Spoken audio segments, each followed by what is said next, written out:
Welcome to this week's Movie Math, where the weekend box office was full of surprises. First up, for some reason, Hollywood was surprised that Two Guns opened at #1 with about 27 million. Universal itself had predicted their comic book caper would open with only about 20 million, ignoring the fact that for, about the past 6 or 7 years, all of Denzel's movies have opened with around 30 million. The man is one of the last few movie stars, a dying breed. Why does Denzel survive?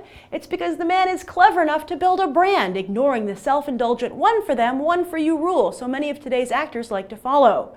For those of you not familiar with the rule, the idea is that you make one movie for the masses and then one movie that satisfies your own artistic needs, hoping your box office track record can survive the results.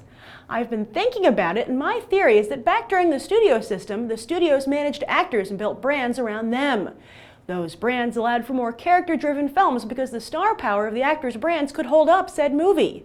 But today, actors are free agents and the studios are unable to control them and therefore their brands.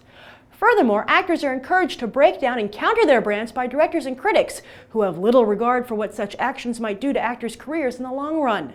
Thus, with no real movie stars and no ability to build any, the studios have turned to what they can control: franchises. In fact, franchises are actor-proof. In my opinion, this is why Hollywood has become more reliant on franchise filmmaking.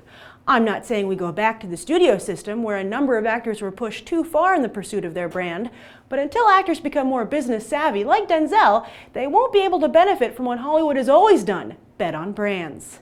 Speaking of brands, Mark Wahlberg is successfully branding himself as an action comedy star, recovering nicely from his misstep earlier this year, Pain and Gain. With Ted, Two Guns, and the upcoming Transformers 4, Wahlberg will be laughing all the way to the bank. But it's eerily quiet over in Smurf Village, where the sequel made a disappointing debut in 3rd place. Sure, their bread and butter has always been overseas, but to open with about half of what the first film did, stateside, is distressing, and proof once again that the family market is simply too crowded. However, just like Grouchy in the sequel, I'm going to try and stay positive, and so should Sony, as the foreign numbers are indeed strong, very strong. But while Sony and I might try to stay positive, the reality of the situation is that the studio desperately needs a hit after 2 very high-profile flops this summer. As for the rest of the box office, the Wolverine dropped a noticeable 59% in its second weekend, but that's still 10% less than X-Men Origins Wolverine dropped in its second weekend.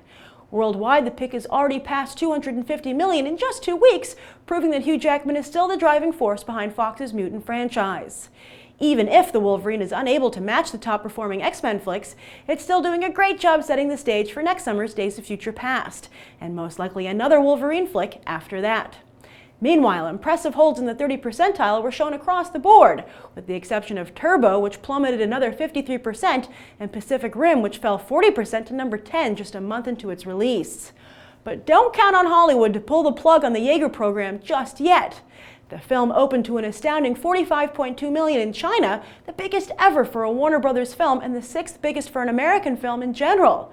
That haul allowed it to edge out the Smurfs 2 as the top overseas pick for the weekend, a much-needed victory for a film that is yet to pass the century mark here in the US. It's still unclear if Pacific Rim will turn a profit. It cost $200 million to make and another $200 million to promote worldwide. Remember, marketing costs include not just ad space on television, radio, and billboards, but airfare and hotel for talent as they crisscross the globe promoting the film and attending premieres. You can bet that if a second Pacific Rim is greenlit, it'll have to be a lot cheaper and probably feature a Chinese movie star or two. In the specialty market, The Spectacular Now had a spectacular debut, boasting an impressive 50,000 per theater average. That makes A24 3 for 3 in its debut year when it comes to launching glossy teen films. Now, if they can just get one of them some awards traction, the newbie distributor will really be cooking with gas. Finally, while The Canyons opened in just 1 theater in New York City to little fanfare, it did boffo business on demand. A silver lining for Lindsay Lohan and porn star turned movie star hopeful James Dean, yet perhaps a sign of things to come for 50 Shades of Grey? Will Universal and Focus Features be happy to have paid millions of dollars on a cut of the gross to E.L. James for an on-demand hit? But then again, money's money, right? As for this coming weekend, Percy Jackson's Sea of Monsters and We're the Millers get a head start on Wednesday, yet the crowded weekend isn't expected to produce any real head-turners. Really? Elysium opening with just a few million more than Two Guns? We'll have to wait and see. And that's the weekend box office. I'm Grace Randolph, and we just did some movie math. As always, thanks for watching, and I hope you'll go beyond the trailer for these other top movies. Bye.